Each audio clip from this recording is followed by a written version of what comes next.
Most people think CI/CD ends when the pipeline is green, but that's not production.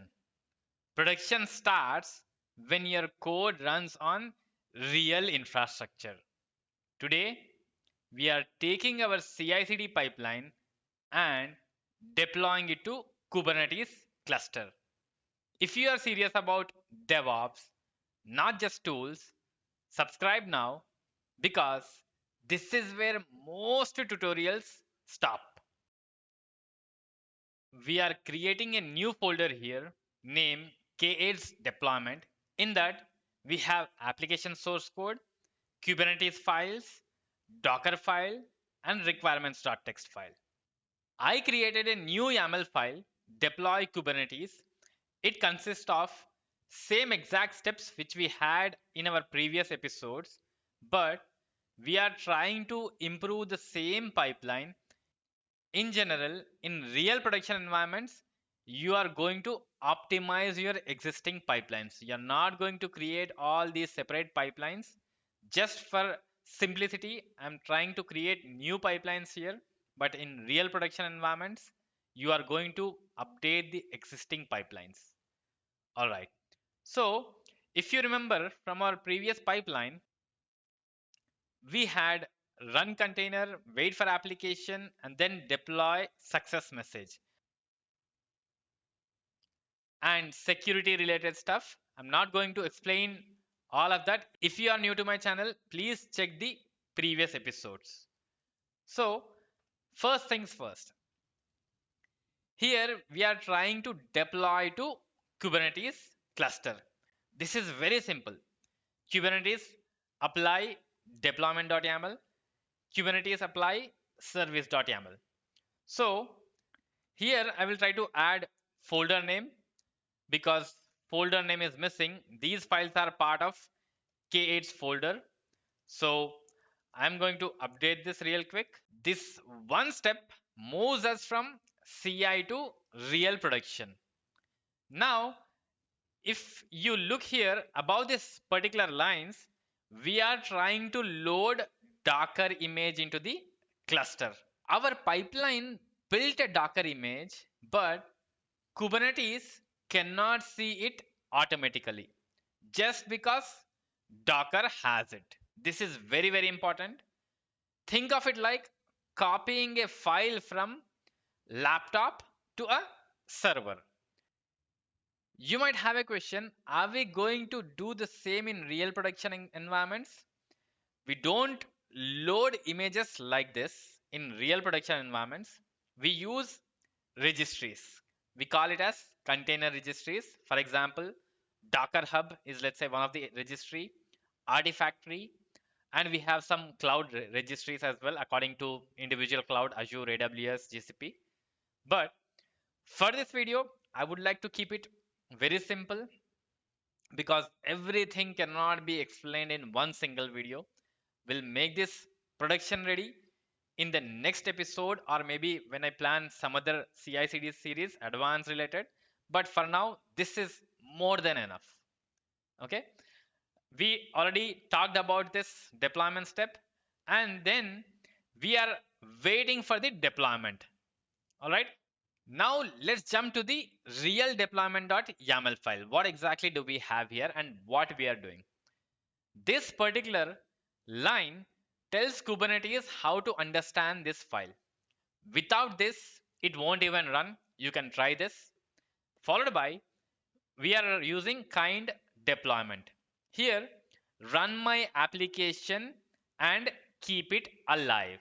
That is what it means, kind deployment.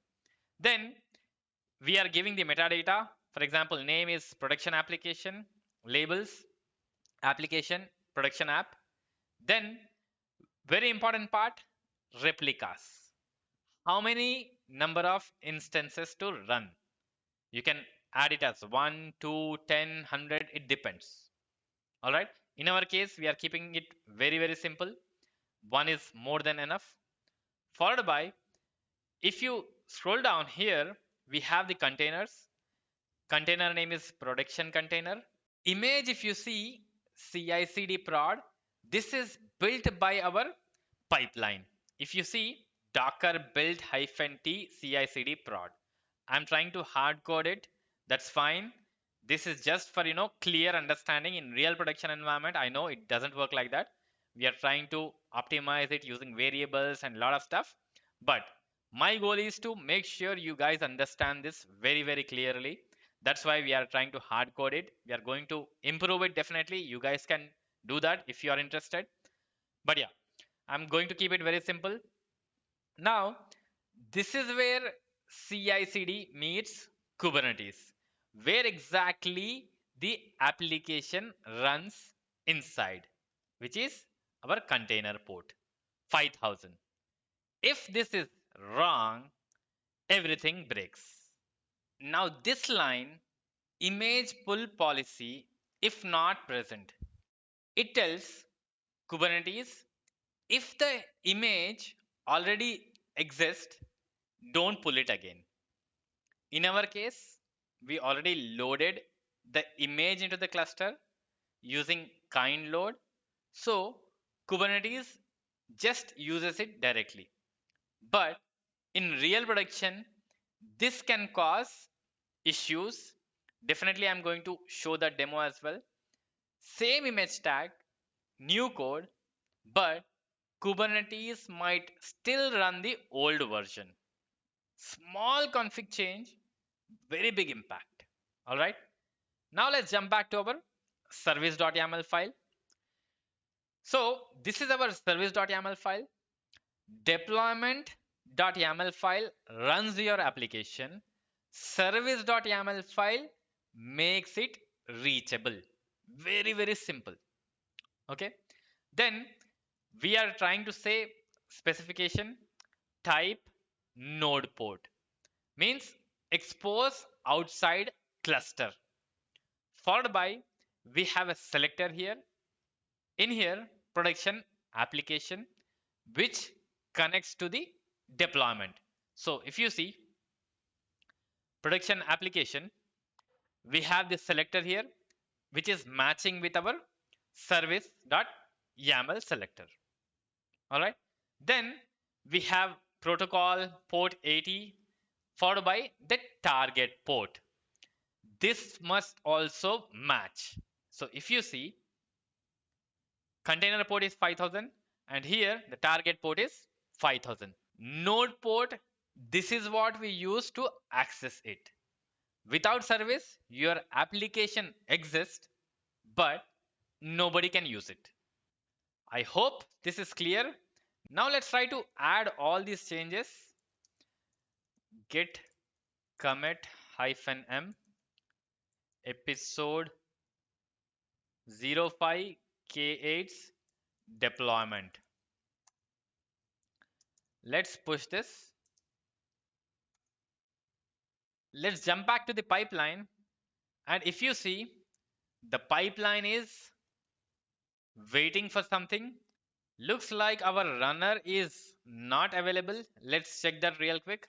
I'm going to go back here, click on runners, self-hosted runners, and I see the runner available. Looks like our runner is not online and not accepting any jobs.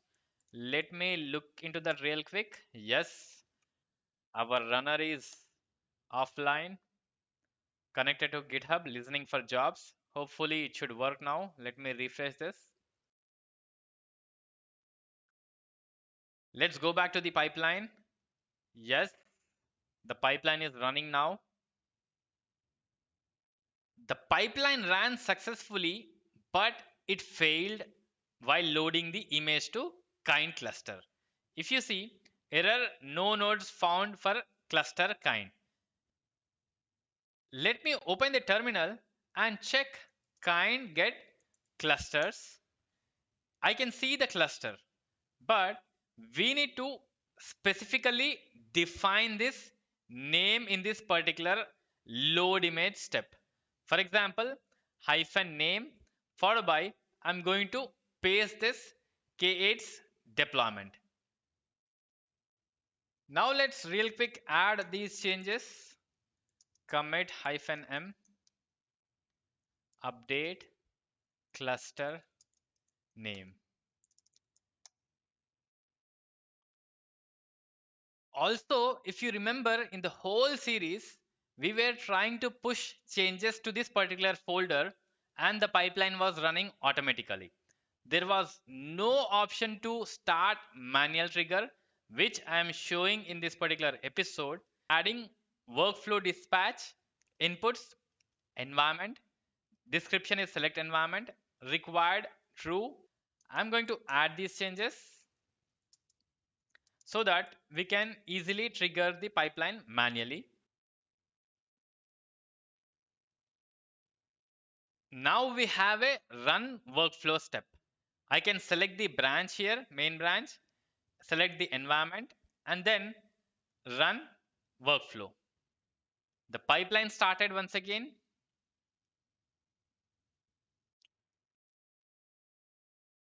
Now, if we look at the pipeline is green.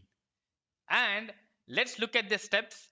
Load image into kind cluster, followed by deploy to Kubernetes and wait for deployment. Successfully rolled out. Now let's jump back to our virtual machine where we deployed our application and check if the pods are running. kubectl get pods. Yes, pod is running fine. And kubectl get svc. I can see Kubernetes cluster and prod service node pod as well. Pods are running, service is created. Now, notice something very important here. Our pipeline built the image, it loaded it, deployed to Kubernetes, and waited for deployment. That's it. But it did not actually verify if the application actually works. And this is where most production issues begin. CI/CD pipelines don't guarantee working systems, they guarantee all these successful steps. If you are learning DevOps, don't just learn tools, learn how systems fail. Subscribe because next we break this system on purpose and debug it like real engineers. Thank you for watching and see you in the next video.